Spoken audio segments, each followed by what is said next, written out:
Je suis le prof de droite, né il y a près de 400 ans dans les hautes terres, dans les magnifiques terres plutôt d'Alsace. Je suis immortel tout comme une poignée d'élus. Des siècles durant nous avons attendu l'heure de l'ultime combat, au terme duquel l'épée qui tranche une tête libère le quickening, la puissance de l'éclair.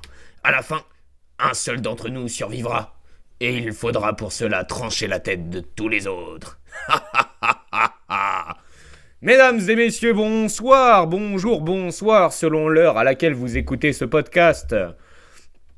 Je termine le visionnage de l'UFC qui s'est tenu dans la nuit de samedi à dimanche, l'UFC 311, si ma mémoire ne flanche point. Je suis fort déçu pour Renato Moicano, que j'ai grandement apprécié lors de l'UFC 2. Paris pour ce qu'il a dit, El Famoso, fuck Macron, que j'ai grandement apprécié, tout comme le reste de ce qu'il a dit. Ça me faisait beaucoup rire que ce mec-là, et je vais être un peu taquin, nous cite un livre que je n'ai pas lu. Si ça se trouve, c'est effectivement un livre de haut vol et fort intéressant, mais c'était très rigolo. Et son discours disant que notre révolution de 1789, l'on va en parler aujourd'hui, était une fallacy. Je ne saurais dire quel est le mot exact qui traduirait cela, mais en tout cas, disant que c'était un mensonge, que la démocratie en elle-même est un mensonge, et que nous devions retourner aux valeurs saines dont nous allons grandement parler aujourd'hui, qui vont être au cœur de notre sujet. Allons-y, nous sommes partis. En tant qu'immortels, il faudra nous trancher la tête pour nous faire taire. C'est parti. Bonjour, bonsoir les loups et loulous et bienvenue dans l'émission Prof de droite. L'émission qui distribue des uppercuts éducatifs avec élégance, bienveillance mesurée, un mélange bien épicé de bonne humeur et de colère. Les high kicks de ce podcast feront valser en 2 mouvements 3 temps bien des protège-dents. Des bords de Seine jusqu'au sommet des Alpes. Oui, je suis en pleine forme aujourd'hui, jusqu'au bord de l'océan Atlantique dans le creux des vagues basques les plus fraîches, jusque dans les pâturages pyrénéens, jusque dans les assiettes grasses et juteuses de Bretagne et du Nord, jusque dans les richesses du sud de la France, et tout ceci enfin en passant par la plus belle région du monde, l'Alsace. Si tu n'es pas d'accord, pose-moi donc ton téléphone, sors ton épée pour te trancher la tête. Non, pas te trancher la tête, tenter de me trancher la tête, et nous verrons si tu y arrives ou si je suis une hydre et que si tu coupes une tête, 3 autres repousseront. Bon, va falloir que j'arrête, va falloir que je me calme. Fais donc l'effort d'écouter ce podcast jusqu'au bout et prends donc un bretzel, et je ne parle évidemment pas des saloperies honteuses que l'on retrouve dans vos apéros. Cette émission, puisqu'ici l'on tâchera au maximum de parler français, durera une grosse heure et disponible sur YouTube, Deezer et Spotify. Nous sommes aujourd'hui à l'heure à laquelle j'enregistre le lundi 20 janvier, donc je me suis, je crois, fourvoyé dans les dates de l'UFC qui s'est plutôt tenu dans la nuit du 18 au 19 janvier. Que voulais-je vous dire d'autre ? Cela fait 2 semaines d'affilée que je vous enregistre le podcast le lundi soir après la grande matinée emplie de discipline où je sors mes chiens en forêt à 7h du matin par ce froid glacial, la journée auprès de mes élèves et enfin la séance de sport. Et je dois bien avouer que cela est fort agréable. Ça fait une grosse journée, mais c'est très réjouissant que de vous enregistrer ce podcast. Ici, nous nous battons pour retrouver une société disposant d'un corps sain, dans un esprit sain au service d'une jeunesse harmonieuse et équilibrée, et ce pour une nation éduquée et bien éduquée, afin que les individus qui la composent aient comme objectif commun de l'améliorer, de la faire progresser constamment. Voici un vocabulaire éloigné du vocabulaire actuel des enseignants, pas grave, cela viendra. Tout comme le public pour ce podcast, j'ai foi et confiance dans ce que je propose. Au travers de cette émission, nous allons d'ailleurs longuement revenir aujourd'hui sur la notion de foi, qui, il me semble, est d'ailleurs la traduction quasi littérale du mot confiance. J'espère ne point dire de bêtises.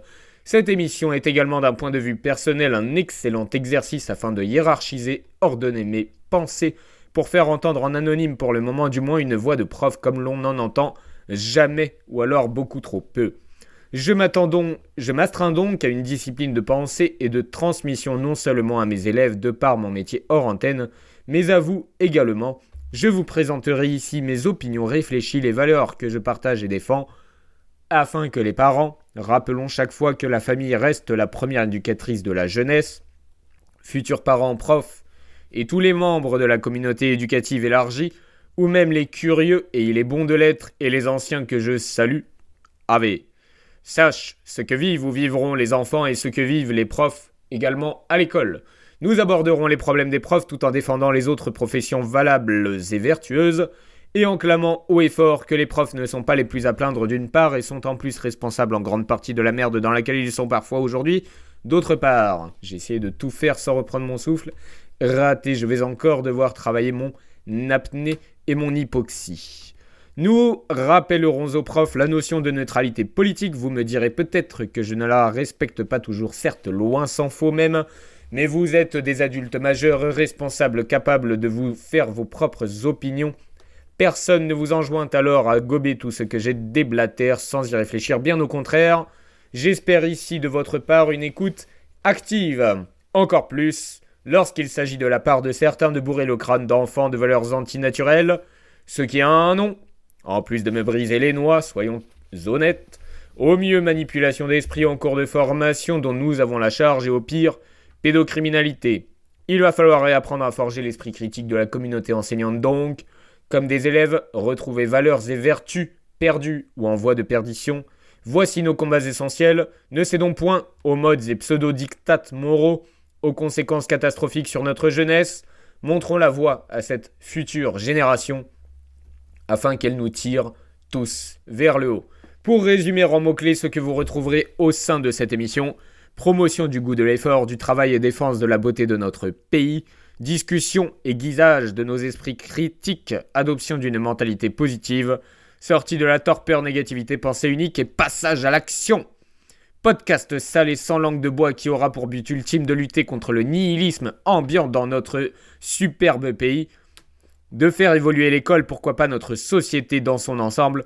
J'ai beaucoup d'espoir et pas de fausse modestie ici pour ce podcast.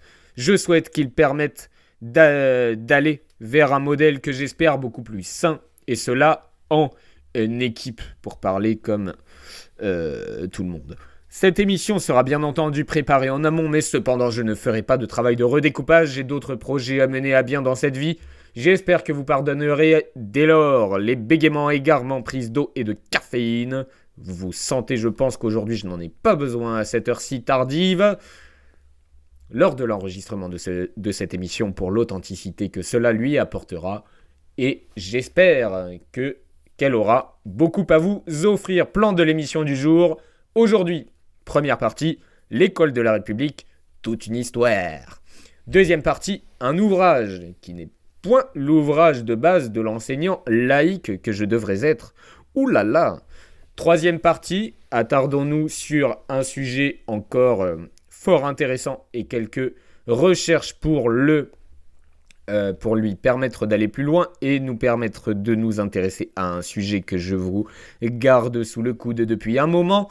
Maintenant, quatrième partie, plusieurs citations. Vous savez à quel point j'aime les citations. Je sais qu'il ne faut point tomber dans le piège de ne vivre que par citation, mais elles sont très intéressantes pour se souvenir de ce que l'on souhaite, de nos objectifs, de là où l'on souhaite aller. Et je sais pertinemment là où je souhaite aller et j'apprécie toujours grandement ces citations. Enfin, dernière partie, un nouveau mot spécialement pour vous. Puis nous conclurons cette émission et nous sommes partis, mesdames et messieurs.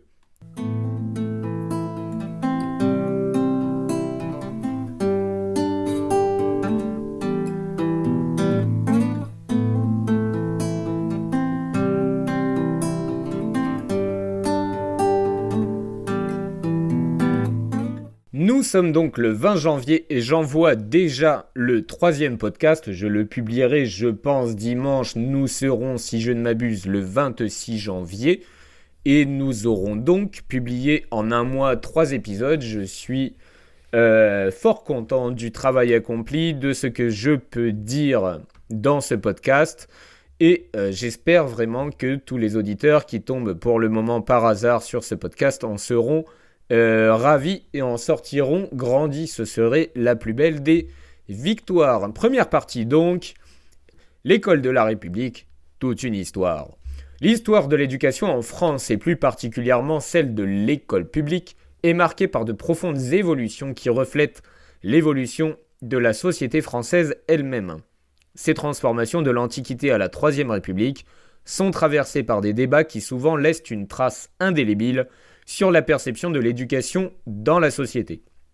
Je vais revenir avec vous sur plusieurs périodes de l'histoire, en mettant en lumière l'éducation de la Troisième République, les fameux hussards noirs dont vous avez peut-être entendu parler, et les enjeux sous-jacents de cette époque. Nous élargirons ensuite notre réflexion pour explorer les origines de l'éducation, notamment durant l'Antiquité. Vous savez l'importance que j'attache au kalos kagatos, l'éducation au Moyen-Âge dont je crois ne pas avoir encore beaucoup parlé, et pourtant il y a tant de choses à dire. Et enfin, sous l'Ancien Régime, la période que je connais un peu moins et apprécie beaucoup moins, puis nous nous pencherons enfin sur l'évolution de l'enseignement en France et ses contradictions tant dans le passé que dans le présent. Première partie, l'éducation avant la Troisième République, éducation antique, héritage grec et romain. L'idée d'une éducation systématique orientée vers la formation de citoyens vertueux et compétents trouve ses racines dans les sociétés antiques, en particulier dans la Grèce et la Rome antique. Le modèle du kalos kagatos, je vous rappelle que c'est le beau et le bon, désignait l'idéal du citoyen grec, qui n'était qu'un homme, rappelons-le au passage, qui devait être à la fois beau physiquement et moralement, vertueux et cultivé. Cet idéal était censé se refléter dans l'éducation, qui cherchait à équilibrer la formation physique et intellectuelle, développant la pensée critique et la vertu civile. Cependant, ce modèle grec ne correspondait pas à un système d'éducation universel, loin de là. Encore une fois, il ne concernait que les hommes et que les hommes libres de haut rang. L'éducation était généralement réservée aux élites et à une classe sociale relativement restreinte, donc voire très restreinte. En Gaule, avant l'arrivée des Romains, la transmission des savoirs reposait davantage sur des traditions orales et religieuses, notamment avec les druides. Il est donc peu probable que l'idéal du kalos kagatos ait eu un pendant direct en Gaule, même si l'influence de la culture romaine au travers de l'empire du même nom a amené une certaine forme d'éducation et de culture classique. Deuxième sous-partie dans cette première partie. L'éducation au Moyen-Âge, le rôle des églises et des prêtres. À bien écouter, très important cette partie-ci. Au Moyen-Âge, l'éducation se trouvait largement entre les mains de l'Église catholique. Les premiers établissements scolaires étaient souvent des monastères ou des écoles épiscopales où les clercs et les moines assuraient la transmission des savoirs. L'éducation était donc avant tout de nature religieuse avec une forte composante théologique, mais aussi une ouverture aux savoirs antiques, Grèce et Rome, grâce à la préservation et à la transmission des manuscrits par les religieux. C'est également au Moyen-Âge que l'on voit la naissance des premières universités, comme celle de Paris ou de Bologne pour ne citer que celle-ci. Ces institutions ont joué un rôle fondamental dans la préservation et la diffusion des connaissances, en particulier des sciences et des lettres, qui nourrissaient l'enseignement chrétien et philosophique. Et je ne résiste pas ici à vous rappeler une lecture que j'ai eue moi-même au collège, que peut-être certains ont eu également, Le médecin d'Ispahan. Je reprends ici salement Wikipédia, car mes souvenirs de cet ouvrage restent flous, même si il m'avait marqué et je l'avais grandement apprécié. J'ai toujours dit que si je devais avoir un super pouvoir, ce serait celui de Kyle XY, c'est-à-dire de pouvoir connaître un livre par cœur en quelques secondes. Bref, je vous cite donc Wikipédia sur l'ouvrage Le médecin d'Ispahan.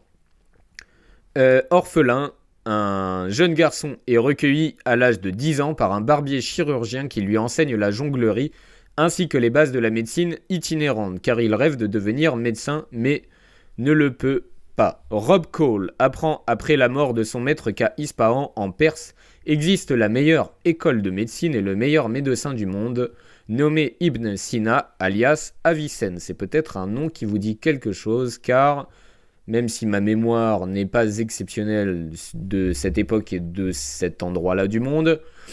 Il s'agit de l'un des tout premiers médecins avec, et là peut-être que je vais dire une bêtise, je suis sorti de Wikipédia, Galien ou Gatien. J'espère que je ne dis pas une énormité. Rob étant chrétien, il ne peut avoir accès à cette école et se fait alors passer pour juif sous le nom de Jesse Ben Benjamin, plutôt que d'aller étudier à Tolède car il souhaite apprendre auprès du meilleur. Beaucoup de détails sur la ville de Londres au XIe siècle ainsi que sur la façon de voyager à cette époque sont présents dans le livre De Londres à Ispahan, en passant par Constantinople, un parcours de découverte humaine et médicale s'ouvre à Rob au fur et à mesure du roman, le tout dans un contexte historique très détaillé. Rob finit par s'installer à Ispahan, par se marier et devenir élève d'Avicenne, mais son amitié avec le Shah de la région l'amènera à douter de son entreprise plus qu'il ne l'aurait imaginé. Seule la détermination d'apprendre auprès du grand médecin poussera Rob à aller jusqu'au bout. Si je raconte cela, c'est vraiment pour revenir simplement sur le fait que le Moyen-Âge fut tout sauf une époque d'obscurantisme. Vous voyez bien par ce livre-là que les échanges existaient, même entre différentes religions qui étaient largement ennemies, mais le respect pouvait exister entre ces différentes croyances, etc. Et donc, il est même primordial de se rappeler toujours en permanence que le Moyen-Âge fut une période, au contraire, lumineuse. Revenons à notre France, cet aparté, qui est donc un mot masculin. Je me posais la question dans un précédent podcast et j'ai été vérifié. Ensuite, n'était là que pour rappeler une bonne énième fois pour toutes que le Moyen-Âge fut tout sauf une période de ténèbres. On ne saurait donc oublier que l'Église, et je vais appuyer encore là où ça fait mal aux profs actuels avec l'étude de l'ouvrage de la semaine, a largement contribué au développement des hôpitaux, des guildes et des retraites qui ont permis de structurer la société française. Cette histoire chrétienne a façonné des valeurs humaines qui sous-tendent encore aujourd'hui une partie de nos institutions sociales et de notre culture. Il est tellement regrettable que l'éducation laïque contemporaine, sous l'effet de la séparation de l'Église et de l'État, pire, par peur que certaines communautés le prennent mal, alors qu'avec mon exemple du médecin d'Ispahan, vous voyez que la lumière venait des autres cultures. Constantinople était une, si ce n'est la ville du savoir, et une ville qui devait être à cette époque absolument exceptionnelle de fourmillement intellectuel, comme dans les autres domaines. Reconnaissons les richesses culturelles, historiques de chacun, et reconnaissons, soyons honnêtes, les malheureuses querelles de chapelle. C'est le cas de le dire, reconnaissons-les également. Soyons reconnaissants davantage de cette dimension historique et les contributions essentielles de l'Église au savoir, sa transmission, son développement, son impact sur la société, par les plus belles créations architecturelles, mais aussi sur ses impacts sociaux susmentionnés. Pardon, cette phrase était légèrement alambiquée, je n'ai point fait preuve de la meilleure rédaction possible en la préparant. L'éducation sous les rois, un système encore inégalitaire sous l'Ancien Régime. Je répète que ce n'est pas la période que je connais le mieux. Cette époque des froufrous, des manières exagérées m'exaspère malgré ma passion pour les mousquetaires ou pour Cyrano de Bergerac. L'éducation était clairement un privilège réservé aux classes supérieures. Les enfants de la noblesse étaient éduqués dans des collèges ou des écoles privées, souvent dirigés encore par des religieux ou alors par les premiers enseignants privés. L'éducation de la masse, quant à elle, restait insuffisante et inégale. Rappelons encore au passage qu'à cette époque, tout le monde est un gros dégueu, ce qui n'est pas le cas au Moyen-Âge. Je me permets de vous renvoyer à Camelot, qui montre la culture du bain, pour certains, pas tous, disparue sous l'Ancien Régime. Certaines villes possédaient des écoles publiques, mais ces dernières étaient rares et souvent peu développées. Le système éducatif était donc profondément marqué par les inégalités sociales, qui mèneront plus tard à la Révolution. La famosa Revolution. L'éducation sous la Troisième République, naissance de l'école publique et des hussards noirs. L'arrivée de la Troisième République en 1870, après la défaite de Sedan et la chute de l'Empire, marque un tournant décisif dans l'histoire de l'éducation en France. Il faut moderniser le pays. Tout le monde est traumatisé par la défaite glaciale contre l'Empire prussien, contre lequel nous avions perdu l'Alsace et la Lorraine, et nous avons déjà abordé l'hygiénisme de Tissier pour récupérer une jeunesse française en forme, à tout le moins physiquement. L'école devient un vecteur essentiel de la République et de ses valeurs, la laïcité, mais, la liberté, mais, et l'égalité, mais. C'est dans ce contexte que naît l'idée des fameux hussards noirs, ce corps des professeurs d'école publique, souvent jeunes, idéalistes et athlétiques, sont perçus comme des soldats de la République chargés de civiliser et d'instruire la population. L'image des hussards noirs renvoie à une discipline rigoureuse, mais aussi à l'espoir de donner à tous les enfants une éducation de qualité, sans distinction sociale. Pour reprendre Péguy, et cela me fait rêver, Charles Péguy, nos jeunes maîtres étaient beaux comme des hussards noirs, sveltes, sévères, sanglés, sérieux et un peu tremblants de leur précoce, de leur soudaine omnipotence. Je pourrais faire un parallèle avec le mot omnipotence sur l'immense prétention de ces post-révolutionnaires qui ont voulu se débarrasser de Dieu, et l'on pourrait d'ailleurs parler du calendrier révolutionnaire qui a duré pendant un temps. Et je ne saurais dire en quelle époque il a disparu, mais nous sommes à nouveau en 2025, après Jésus-Christ, et cela est resté dans l'ensemble des calendriers mondiaux. Les réformes scolaires initiées par Jules Ferry à la fin du XIXe siècle instaurent la gratuité, la laïcité et l'obligation scolaire, transformant profondément le paysage éducatif français. Cependant, il est à noter que ces réformes s'accompagnent aussi d'une vision civilisatrice où l'école, loin de se contenter d'instruire, est un outil de l'État pour modeler une société républicaine, parfois en opposition avec les traditions locales et les cultures régionales. On notera le combat contre les idiomes, les langages régionaux et la centralisation vers Paris avec un contrôle fort et le développement de ce qui deviendra plus tard des programmes nationaux soumis à des tests internationaux. Et il serait quand même intéressant d'avoir le débat, n'est-ce pas regrettable? Et d'ailleurs, aujourd'hui, certaines écoles peuvent rouvrir pour réenseigner les langues régionales. C'est le cas notamment dans notre chère Alsace. Le rôle de l'école publique devient aussi celui de transmettre une vision unitaire de la nation, incluant une forme de colonisation culturelle, d'où la participation des enseignants dans les projets coloniaux nécessaires à cette époque, car la Première Guerre mondiale est en préparation suite à la perte de l'Alsace en 1870. Jules Ferry, souvent perçu comme un défenseur de la colonisation, a une vision paternaliste de l'impérialisme. Alors la gauche, on va vous rappeler que la droite, elle, ou en tout cas doit être conservatrice, ou au pire avec des guillemets car il s'agit de la nature et de l'histoire de l'homme, avoir un esprit de conquête mais non de paternalisme qui lui est hérité de la gauche des Lumières qui n'en furent point, ce fut le Moyen-Âge qui fut le plus lumineux de tous.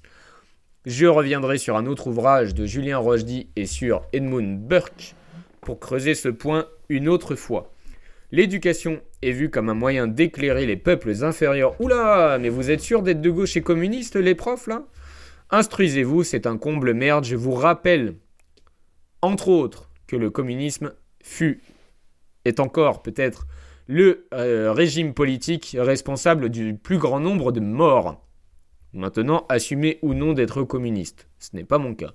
Cette approche, faussement attribuée à la droite, je n'ai point dit que la droite est rose, entendons-nous bien, elle a décimé des populations entières par esprit de conquête, je le sais. Donc cette approche est en réalité le produit d'une politique républicaine qui a utilisé l'éducation comme outil d'assimilation et de domination. Les hussards noirs dans ce cadre furent des acteurs importants de ce projet, malgré les peut-être nobles idéaux d'égalité et de fraternité de départ qu'ils portaient dans leur salle de classe, et le fait qu'ils croyaient très certainement à ce qu'ils faisaient. Je ne leur jette donc, pas la pierre. L'évolution de l'éducation de l'élitisme à l'égalitarisme au XXe siècle, notamment après mai 68, l'éducation en France a subi des transformations profondes. Le mouvement de mai 68, porté par une révolte de merde contre l'autorité et les structures hiérarchiques, a mis en question l'élitisme de l'école républicaine. C'est vrai que ce serait quand même dommage d'être élitiste et d'avoir de l'ambition. La vision de l'enseignant comme une figure d'autorité semblable à celle des hussards noirs a été largement remise en cause. L'école s'est ensuite orientée vers une approche plus égalitaire, souvent au détriment des exigences d'excellence. Le déclin de l'autorité de l'enseignant et la généralisation de la culture de masse ont conduit à une dilution des standards académiques et des standards tout court. J'ai déjà parlé de l'aspect vestimentaire, de l'orthographe, de la connaissance de l'histoire de leur pays de la part des profs et du fait qu'il devrait être obligatoire de l'aimer, au moins son pays. Je connais des profs qui enseignent et détestent la France et donc enseignent, parfois même sans le vouloir, à détester la France. L'horreur, je vous promets le bagne, si je deviens un jour ministre de l'Éducation nationale. Ce qui, je l'espère pour vous, n'arrivera jamais. La société a aussi évolué et les enseignants se sont retrouvés dans une position plus complexe. Ils sont à la fois les symboles de l'État républicain, mais aussi des victimes d'une politique éducative souvent incohérente qui suit un agenda politique sans se soucier de personne et vraiment s'en tenir à des principes, vertus, valeurs solides, autres que faussement brandir les mensonges républicains en permanence que sont liberté, égalité, fraternité. Aujourd'hui, alors que les enseignants sont confrontés à des conditions de travail parfois difficiles, je rappelle qu'ils en sont en partie responsables, aux réformes incessantes et de plus en plus ridicules et des ministres qui sautent les uns après les autres et qui sont également de plus en plus pitoyables, et des attaques venant de toutes parts, il est légitime de se demander si l'idéal des hussards noirs avec sa rigueur, sa discipline et son souci permanent de l'élitisme n'est pas une valeur qu'il serait utile de remettre en avant. Les grèves et les luttes des enseignants pour leur retraite et leur salaire témoignent d'une malaise d'une profession qui, loin de bénéficier du respect qu'elle mérite, se trouve souvent sous-estimée et maltraitée par les pseudo-gouvernements successifs. Mais râler pour les salaires et les retraites, que je ne soutiens pas, je soutiens plus ou moins la demande d'augmentation des salaires, mais absolument pas les retraites. Moi, je suis prêt à travailler jusqu'à mon dernier jour, mais à condition d'avoir de belles conditions de travail, ne suffit pas et nous devons porter nos idées beaucoup plus loin, beaucoup plus haut, beaucoup plus fort, pour reprendre ce cher Coubertin, ce me semble, paternaliste et colonisateur, lui aussi s'il en est. Conclusion, l'histoire de l'éducation en France depuis l'Antiquité jusqu'à la Troisième République et au-delà est complexe et marquée par des évolutions profondes qui ont modelé notre société. L'école publique de la Troisième République, avec ses hussards noirs, a incarné un projet républicain de laïcisation et de démocratisation de l'éducation, mais aussi une vision civilisatrice parfois paternaliste que l'on doit analyser avec recul. Aujourd'hui, l'enseignement se trouve face à des défis importants entre une volonté d'égalité et le besoin, la nécessité d'un retour à l'excellence, une tension qui mérite d'être résolue au sein d'un cadre respectueux de son histoire et de ses valeurs profondes.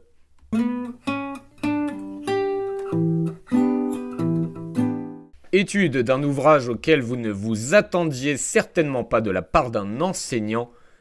Livre de Monsieur l'abbé Raffray, Mathieu Raffray, Le plus grand des combats, vous ne serez plus jamais seul. 2023, édition Éthérie, les mêmes éditions éditions même qui je crois appartiennent à Julien Rochdy. Le livre de l'abbé Raffray, Le plus grand des combats, qui prend la forme d'un entretien, constitue une réflexion profondément nourrie sur la foi chrétienne et sur l'importance de cette foi dans un monde qui semble aujourd'hui de plus en plus désorienté. Au travers de cet ouvrage, l'abbé Raffray nous invite à retrouver une vision plus juste et plus noble de notre héritage chrétien, tout en nous incitant à relever la tête et à nager à contre-courant. Face à un monde où les valeurs traditionnelles sont souvent reléguées au second plan, ce livre, je vais vous choquer, est particulièrement pertinent pour les enseignants, et plus généralement pour tous ceux qui, dans leur quotidien, cherchent à guider les jeunes générations, que vous soyez parents ou membres quelconques de la communauté éducative, comme je le dis à chaque fois, vous devez guider les jeunes générations tout en restant fidèle à un idéal de vérité et d'intégrité morale. La foi comme un effort et une discipline.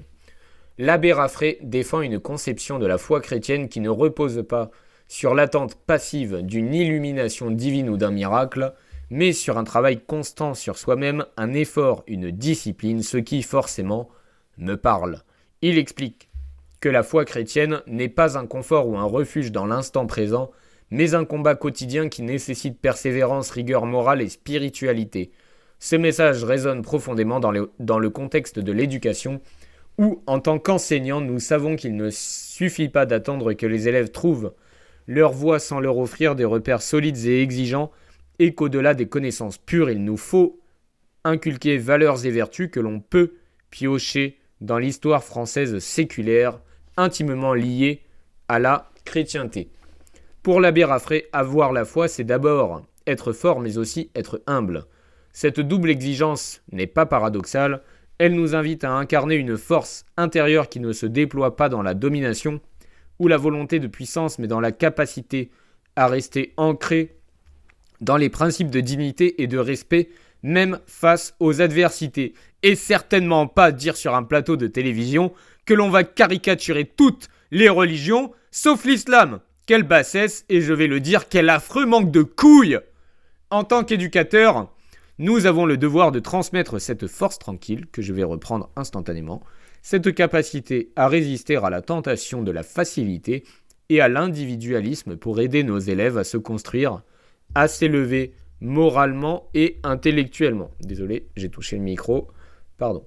La critique de l'idéologie libérale libertaire.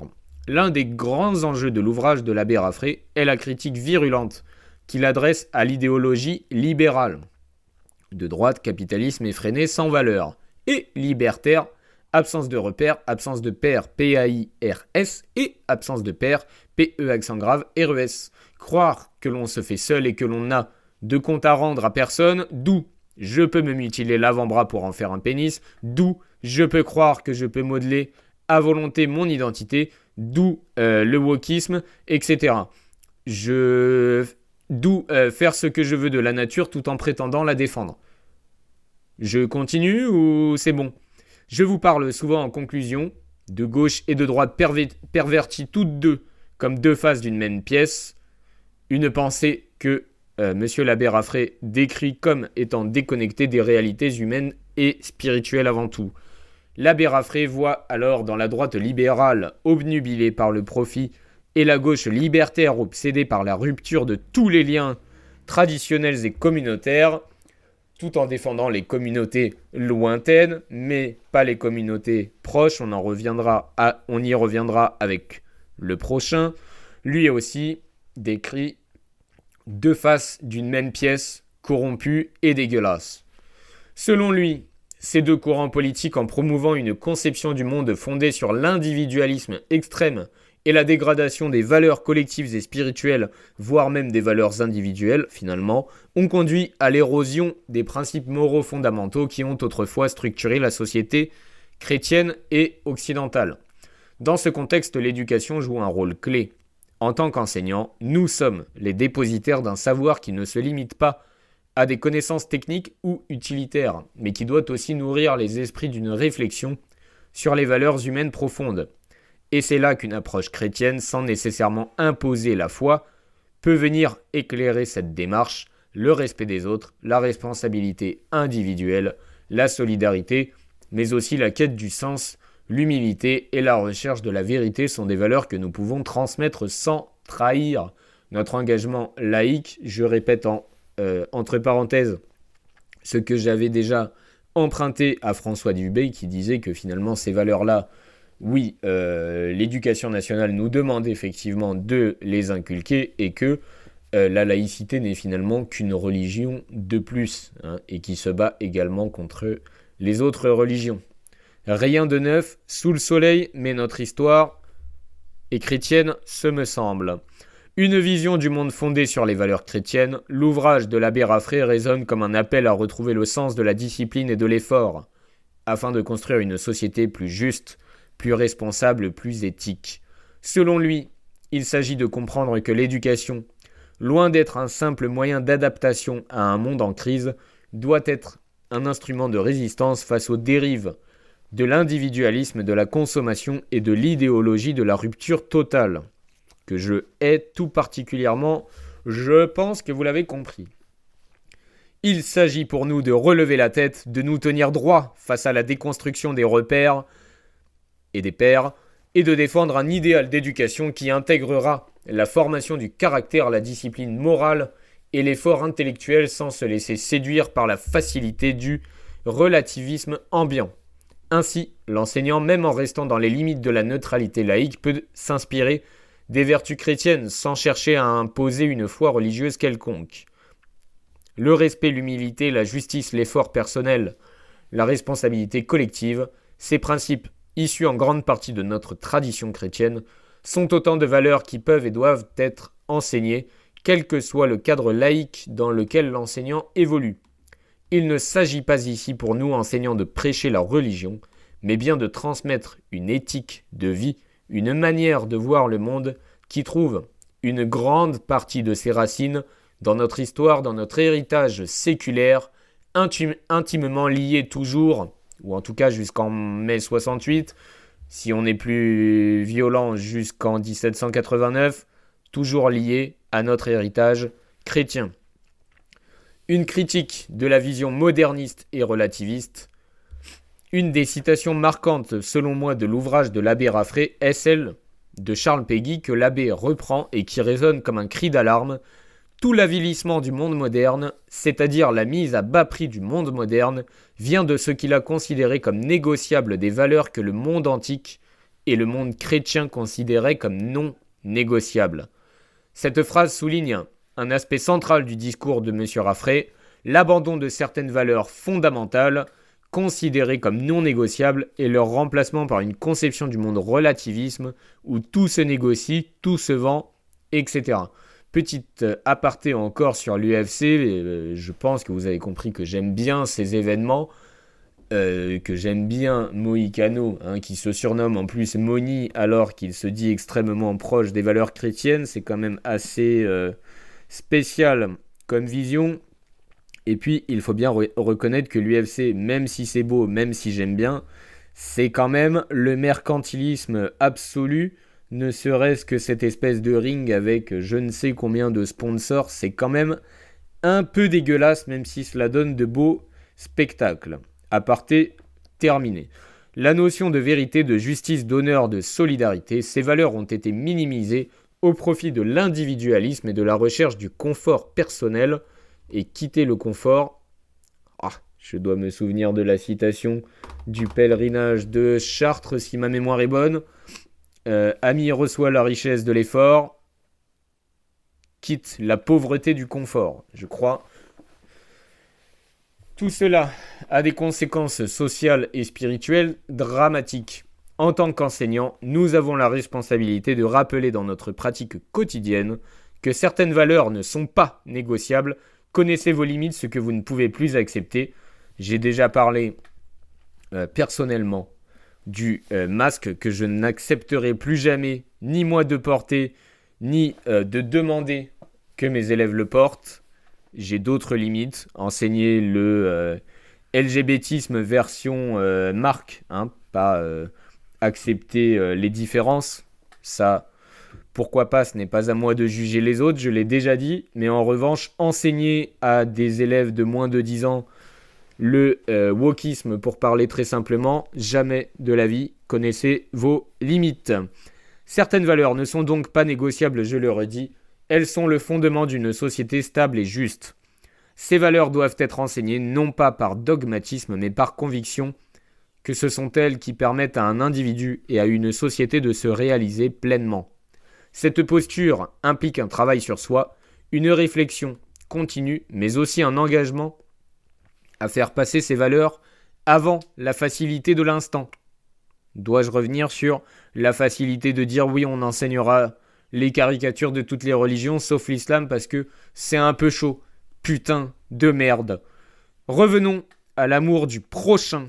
Enfin l'ouvrage de l'abbé Raffray invite à une forme d'amour authentique et responsable du prochain, à opposer à une fausse forme d'amour du lointain qui ne finalement coûte rien et donne juste bonne conscience. Je vais revenir dessus.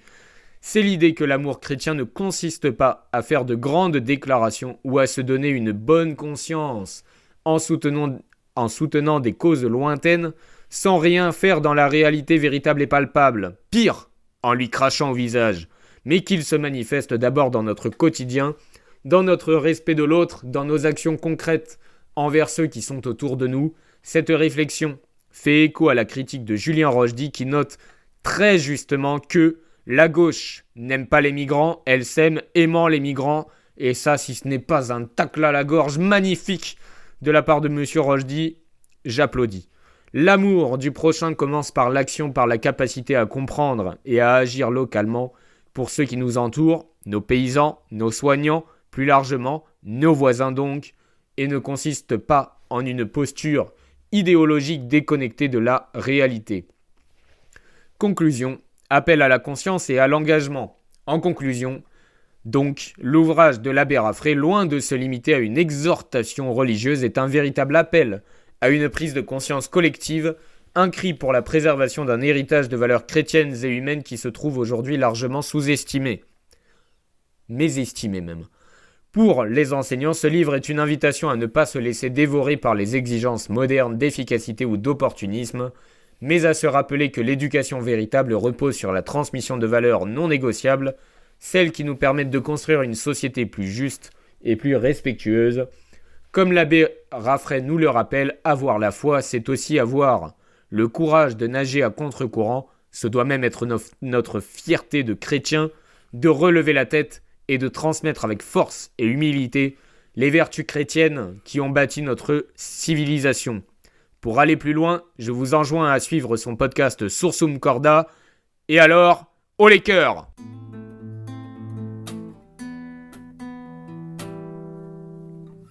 Troisième partie, une recherche qui va dans un sens. Le concept du kalos kagatos en tant qu'idéal grec d'un homme à la fois beau dans tous les sens du terme et non des termes avec un H ou prendre des bains froids pour exercer son mental afin de reprendre Machiavel dans son art de la guerre, je m'égare, et vertueux est un modèle antique de développement intégral de la personne englobant à la fois la beauté physique et la vertu morale qui, selon les Grecs, allait de pair. Cela correspond à une vision de l'éducation où la formation de l'individu ne se limite pas à l'acquisition de connaissances intellectuelles, mais inclut également une dimension morale et éthique essentielle. Ce modèle est bien loin de l'approche utilitaire ou instrumentale de l'éducation qui chercherait uniquement à rendre les élèves compétents dans un domaine particulier. Ce modèle antique pourrait s'inscrire dans une éthique chrétienne de complétude, où la formation de l'enfant s'effectue dans une intégration de valeurs chrétiennes telles que la discipline, l'estime de soi, l'honnêteté et l'amour du prochain. On y revient, c'est le podcast dédié à ce sujet. L'éducation morale est complète, une éducation de la personne entière. Dans l'éducation moderne, une tendance croissante est de réintroduire l'idée qu'une formation purement intellectuelle ne suffit pas à faire un individu complet et responsable. Ainsi, de nombreux éducateurs et chercheurs se sont penchés sur l'importance d'une éducation morale et éthique. Coucou les profs qui considèrent éthique d'aborder la question du genre à l'école maternelle ou, je vais encore citer le Raptor, faire un dessin, une fresque à de pauvres gosses disant, si ma mémoire est bonne, grosso modo, je ne sais plus comment c'était tourné, que faire des enfants est une chose absolument horrible en termes de CO2 ou que sais-je encore. Faut-il vraiment que je vous retrouve cet article afin que vous me croyiez YIEZ? Considérant que les vertus personnelles comme la discipline, l'estime de soi, la responsabilité, l'empathie sont tout aussi essentielles que l'acquisition de connaissances purement académiques. Ce cadre d'éducation de la personne entière rejoint l'idéal du kalos kagatos grec donc, tout en s'inspirant également de la tradition chrétienne qui lie étroitement la vertu à la dignité humaine. Un article récent que l'on peut explorer à cet égard est celui de David Carr, CA2R, intitulé Virtue, Education and the Common Good, 2018. Cet article aborde l'importance de cultiver les vertus humaines dans l'éducation et l'idée que l'éducation devrait aider l'individu à devenir non seulement un expert dans une matière, mais aussi un être humain moralement et socialement responsable. David Carr s'appuie alors sur des traditions philosophiques anciennes, grecques et chrétiennes, pour développer l'idée qu'une éducation véritablement complète doit inclure le développement de l'éthique et des valeurs. Je pourrais développer, je ne l'ai pas fait, le fait que je suis sûr que cela aiderait les garçons à être de futurs hommes, les filles à être de futures femmes, bien dans leur peau, et certainement pas notre adolescence qui périclite parce qu'on fait n'importe quoi. L'enseignement des vertus chrétiennes dans l'éducation moderne, l'éthique chrétienne, notamment dans la tradition catholique, accorde une place essentielle à des valeurs telles que la compassion, la discipline, le respect de l'autre et l'humilité. Oui, je sais, je me répète, c'est fait exprès, c'est comme ça que ça rentre. Ces valeurs sont au cœur de la pédagogie chrétienne et peuvent être transmises dans un cadre éducatif laïque, de manière neutre, mais parfaitement efficace. Des études récentes comme celle de James Arthur de 2019 sur The Role of Christian Ethics in Education montrent comment certaines vertus chrétiennes, comme la charité, le respect de la dignité humaine et l'aspiration à la vérité, avec un V majuscule, peuvent être intégrées dans l'éducation, même dans un contexte laïque, en tant qu'outil pour construire une société juste et solidaire. Arthur, notre bon roi, notre souverain, non, c'était James Arthur et je me suis défoncé la gorge. Je ne suis pas encore chanteur de métal. Coucou, j'ai oublié le nom du chanteur de Motorhead, je suis navré. Désolé. Donc, notre chercheur de génie argumente que l'éducation morale n'a pas à être religieuse pour être éthique. Il souligne l'importance de valeurs chrétiennes qui font partie de l'héritage intellectuel et culturel occidental. Lenny, c'est ça ? Pardon, j'étais encore sur Motorhead. Par exemple, la discipline, la vertu et l'intégrité sont des concepts universels que l'on peut transmettre sans référence directe à la religion, mais qui tirent leur origine d'une éthique chrétienne de la dignité humaine. J'ai été obligé d'aller chercher sur notre cher net le nom du chanteur de Motorhead tant ça me prenait la tête, c'était donc Lemmy Kilmister. L'application de ces principes dans la pratique éducative. Dans le cadre de l'éducation nationale, l'idée d'un professeur qui se base sur des principes moraux solides, inspirés du christianisme mais de façon neutre, pourrait prendre plusieurs formes. Intégration de la vertu dans l'enseignement quotidien. Les professeurs pourraient chercher davantage à intégrer ces valeurs à travers des pratiques pédagogiques, insister sur l'importance de l'effort personnel, voire de l'effort collectif, rappeler aux élèves la valeur de la responsabilité individuelle comme collective encore, et promouvoir un environnement respectueux où l'empathie et la discipline seraient des priorités. L'exemplarité du professeur, l'enseignant dans ce cadre devient un modèle de vertu et doit le rester. Son comportement et ses interactions avec les élèves deviennent un terrain d'apprentissage pour ces derniers. Il doit donc être un modèle, je ne cesse de le répéter, mental, physique, intellectuel, vestimentaire. Les élèves sont en contact avec des valeurs de respect et d'intégrité par le simple fait d'observer l'attitude des enseignants. Cette approche rejoint les enseignements de l'abbé Raffray sur le fait que la foi et la vertu se cultivent dans l'effort quotidien. Importance du développement moral en parallèle du développement intellectuel. Une éducation qui inclut l'enseignement des vertus chrétiennes de complétude doit aussi mettre l'accent sur la formation du caractère. Cher encore une fois à Julien Rochdy, et même si c'est une grande difficulté de notre métier d'avoir à la fois le calme, l'attention des élèves pour leur transmettre les connaissances, pour le développement de tous, il faut enrichir leur caractère personnel de chacun, sinon on obtient des zombies sans âme, sans capacité à résister aux saloperies. Je ne reviendrai pas encore sur le COSCAM 19, Quelle tristesse pour l'héritage français des Cyrano, Scapin et autres personnages hauts en couleur. Un professeur peut ainsi, tout en transmettant un savoir, développer un environnement où l'honnêteté, la générosité et l'aspiration à la vérité sont des éléments qui guident les échanges et les interactions en classe. Le défi est de savoir comment enseigner des valeurs morales sans imposer un cadre trop strict, mais en faisant appel à des principes universels d'éthique humaine et développer des caractères uniques, forts, qui ne rompront pas au premier obstacle pour que ça finisse en médoc, anxiété, masque face à un rhume ou les saloperies que nous enjoignent à croire, vous savez qui.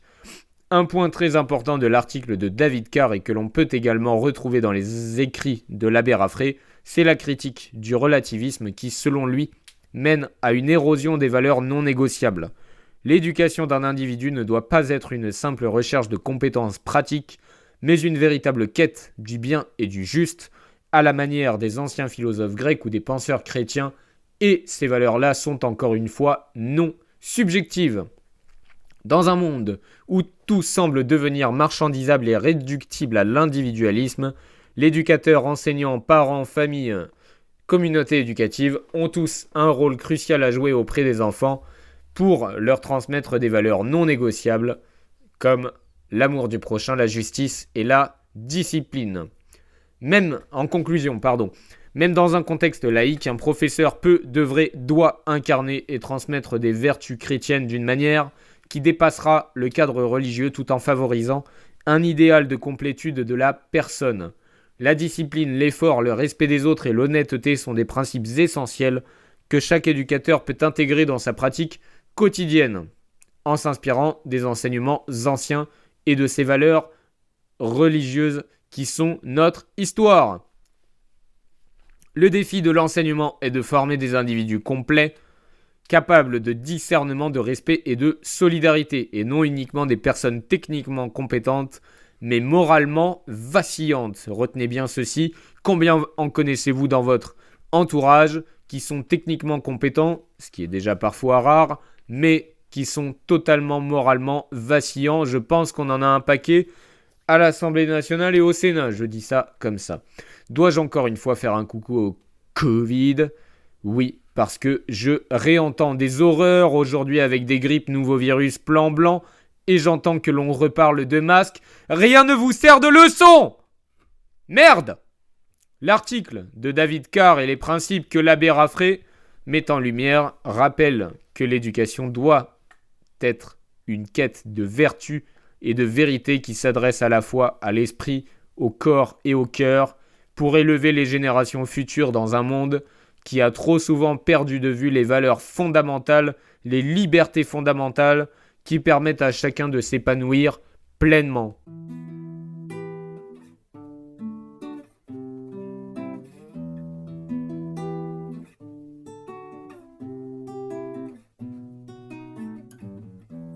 Et oui, comment voulez-vous que je ne m'énerve pas quand je lis, quand j'entends ce genre d'horreur, et pourtant ce n'est pas comme si, comme je l'ai dit, je n'étais pas coupé des news.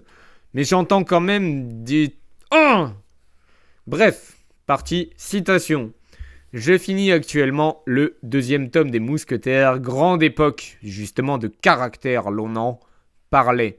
J'hésitais entre 2 citations, une d'Athos qui devient vraiment un personnage exceptionnel dans ce 2e et non second.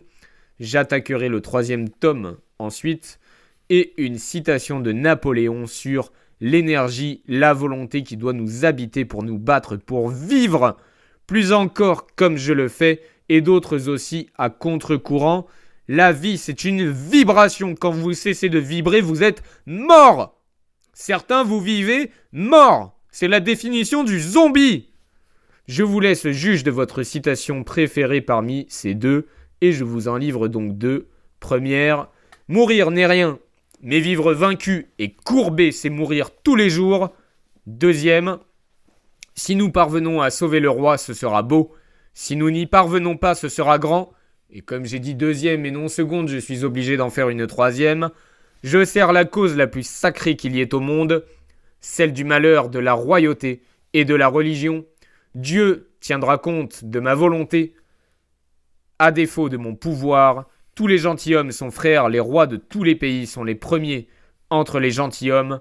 La plèbe, aveugle, ingrate et bête, prend toujours malin plaisir à abaisser ce qui lui est supérieur. Et oui, j'ai menti, je vous en ai mis 2 d'Athos et une de Napoléon.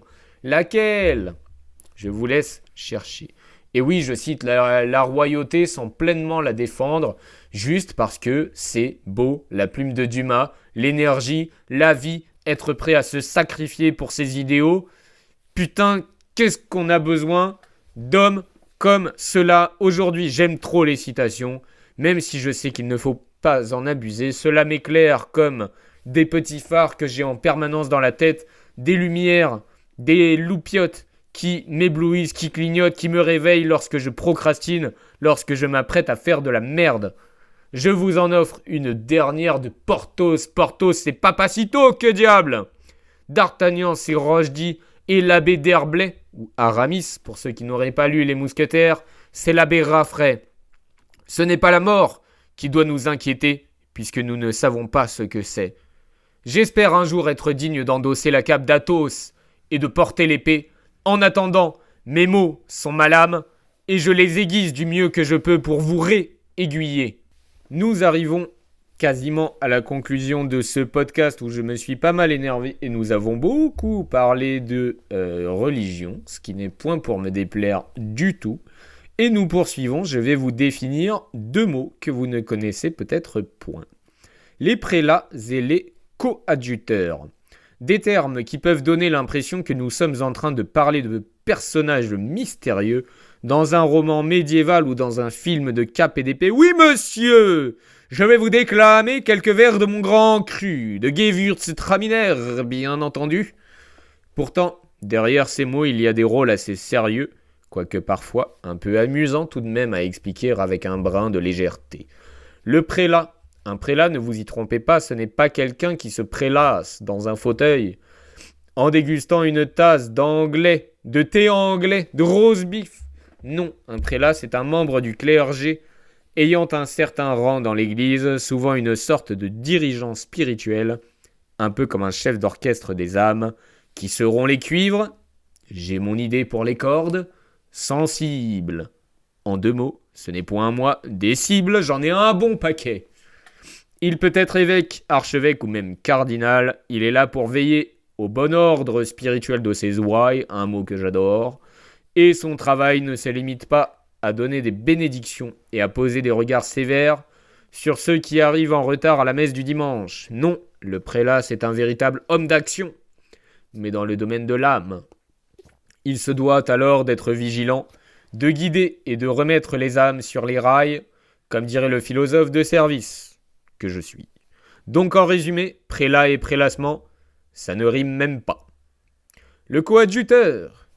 Quand, rappel pour votre orthographe, quand dans cette phrase que je vais vous déclamer par la suite, s'écrit avec un T à la fin, pas comme quand, Q-A-N-D, et encore moins Kant avec une majuscule et un T à la fin, philosophe prussien de son état, qui partage le prénom de notre cher président.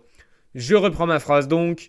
Quant au coadjuteur, vous pourriez vous imaginer qu'il s'agit d'un assistant, un peu dans le genre bénévole de luxe, mais non. Le coadjuteur est plus que cela. C'est un auxiliaire ecclésiastique qui vient en aide à un supérieur, souvent un évêque ou un archevêque, mais qui possède aussi un pouvoir particulier, celui de succéder à son supérieur si ce dernier devait disparaître ou partir à la retraite, de préférence après avoir formé correctement justement son coadjuteur, un peu comme un vice-président dans un gouvernement, mais, vous l'aurez compris, avec des habits religieux plutôt qu'un costume cravate, encore que nos politiques n'ont même plus la décence de se bien vêtir, ni même de s'exprimer en langage, à tout le moins correct. Alors, entre prélat et coadjuteur, on peut dire que l'Église ne manque pas d'organisation, et surtout de bonne volonté pour s'occuper de nos âmes, sans pour autant se prélasser, parce qu'il y a du boulot.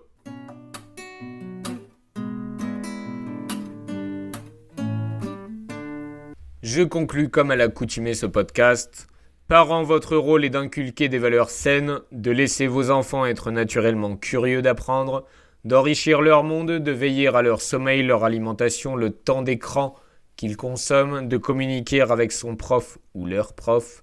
Notre rôle à nous, enseignants, il est bon de leur rappeler, comme à chaque fois, est avant tout d'aider à la formation des valeurs saines que nous avons largement définies et répétées au cœur de ce podcast.